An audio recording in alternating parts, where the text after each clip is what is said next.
The first thing is it is totally normal that we do this.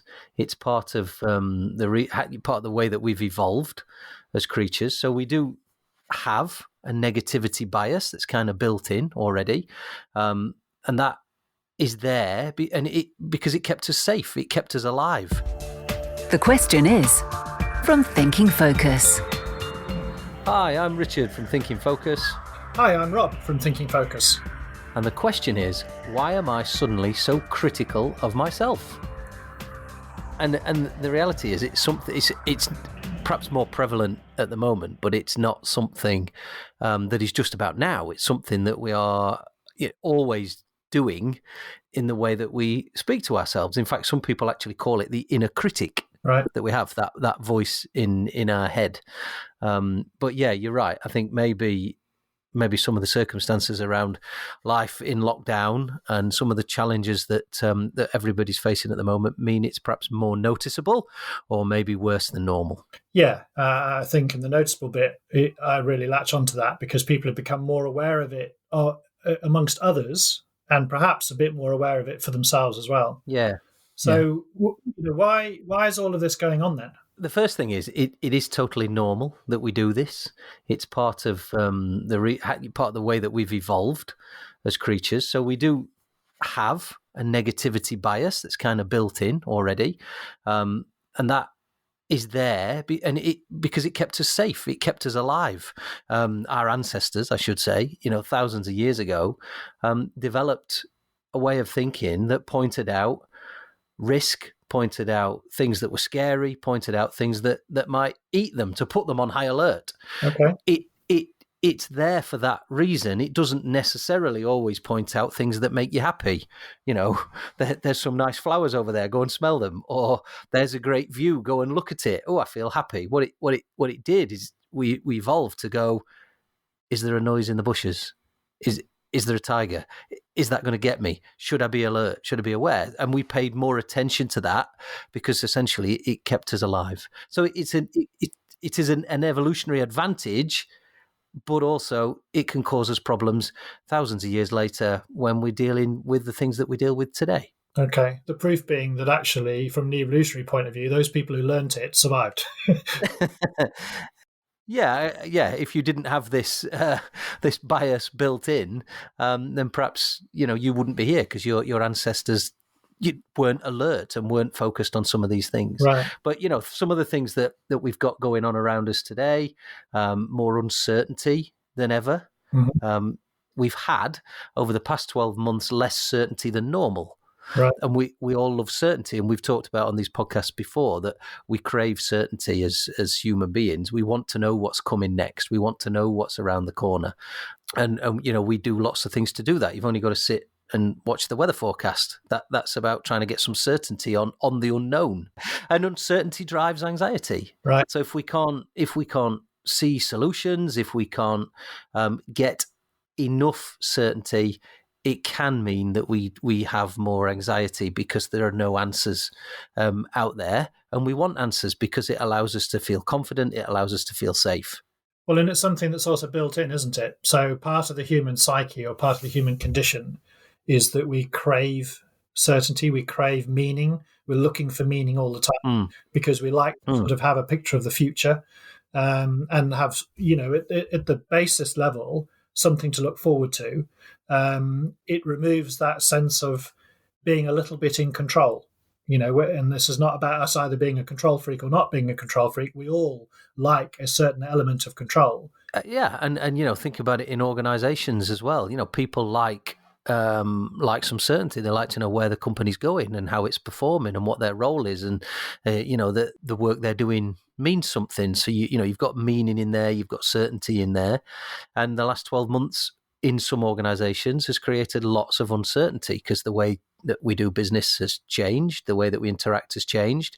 Maybe that's meant that there's less certainty in the marketplace, so that creates more anxiety for people doing certain jobs. And as leaders, one of the roles that we need to perform is to understand how people feel and to help relieve anxiety. And perhaps, again, as we've said on previous podcasts, what we might do when there's less certainty as a leader is I might begin to micromanage more. Okay.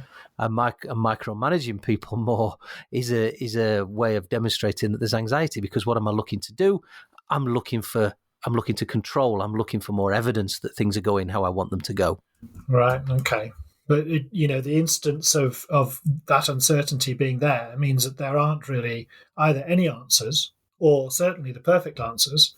So what we really need to learn to do here is to look at the things that we can control and control those, and not think about those things that are beyond our control.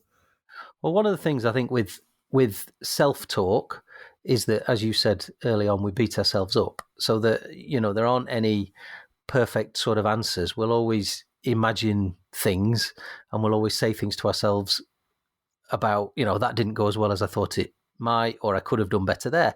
And that's kind of sort of okay, isn't it, if you learn from it? But one of the things we're good at is we're good at imagining the future. Mm-hmm. And if we've got uncertainty, we might imagine scary things. Yeah. And we're all really good at doing that.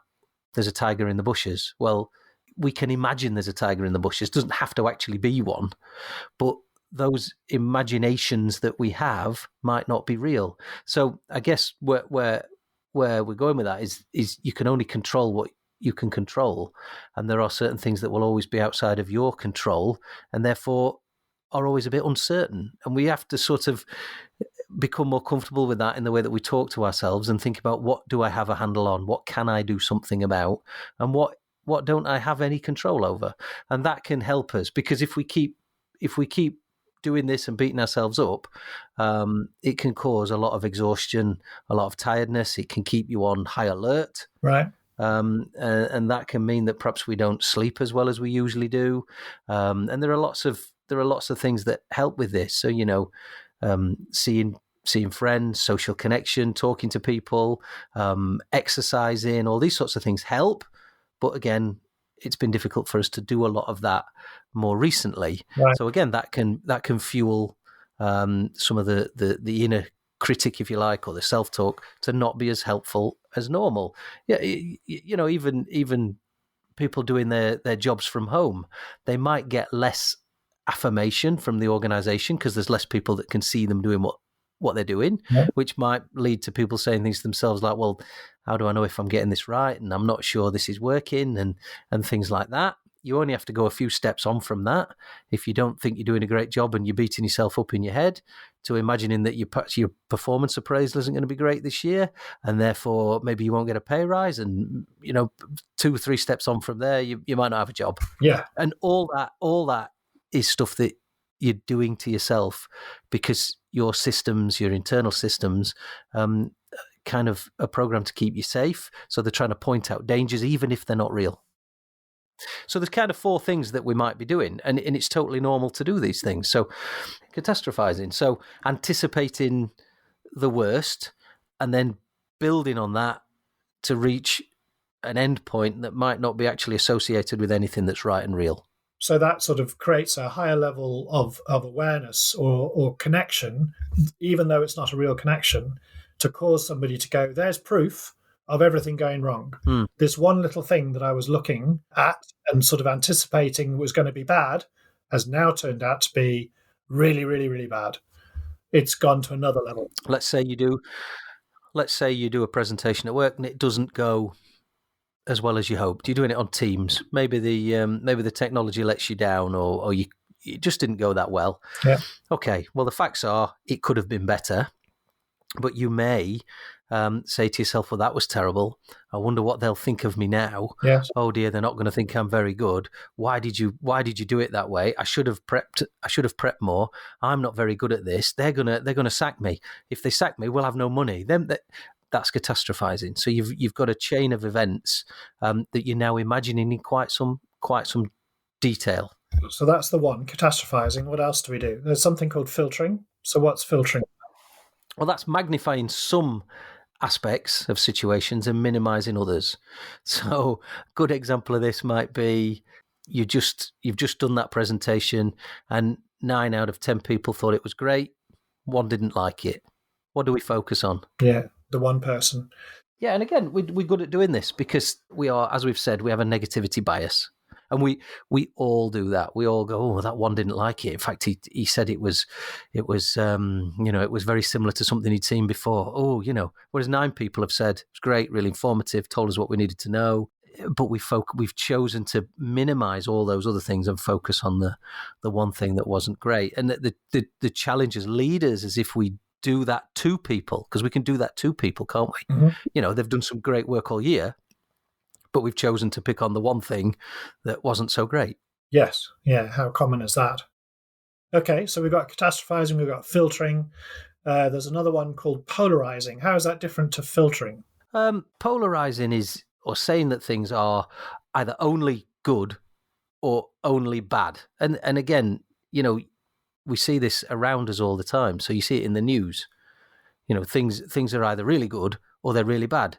It's not often that they're kind of all right, because it'd be boring if the news came on and said, today things are sort of all right. They don't do that, do they? It's either really bad or occasionally something good's happened. Like we've seen good rollout with the vaccine in recent times. That's good news that we've been hearing. Yeah. But it's usually followed up by something that's really bad. And we do this to ourselves. So we tell ourselves stories. We tell ourselves that things were great or that things were terrible. Yeah. And everything that's not good is therefore really bad. And that's not necessarily true.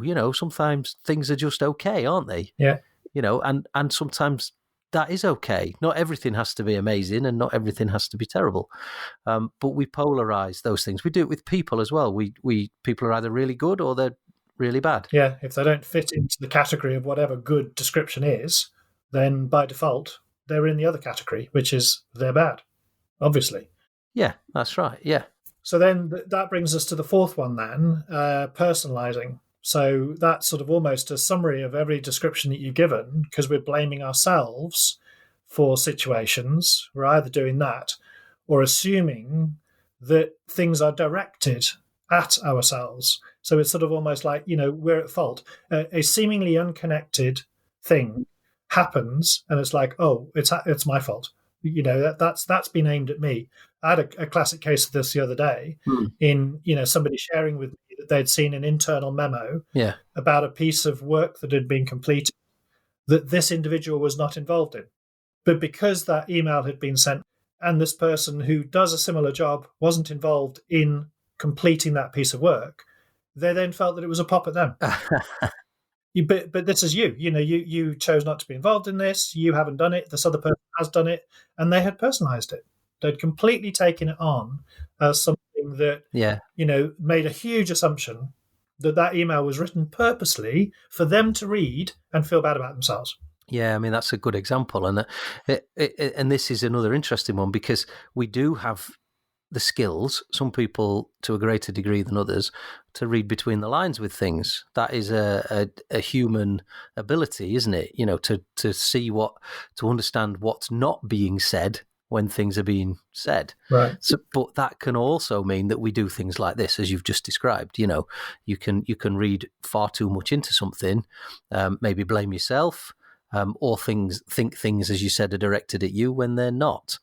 But we have, and that can then turn into self-talk. And again, you might start to catastrophize on the end of this, on the back of that, or polarize things, filter out the things that were good, that were mentioned in that memo, and choose to only focus on the things that weren't.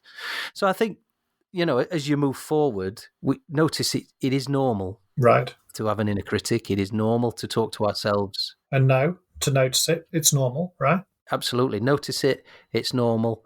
And then I guess the other step with it is then to challenge it. Is it real? Is it right? Is it true?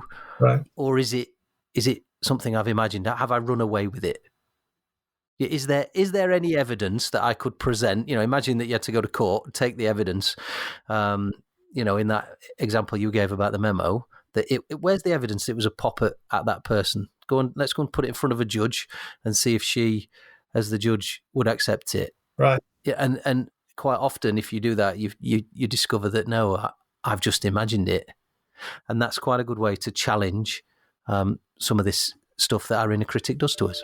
Next time on The Question Is. But I do mean they're the kind of leader that would go, do you know what, I'm finding it tough today, and this is what I'm going to do about it. To find out how Thinking Focus can unlock the potential within your organisation, go to www.thinkingfocus.com, where you'll discover more about the work we do, helping our clients increase productivity and enable change.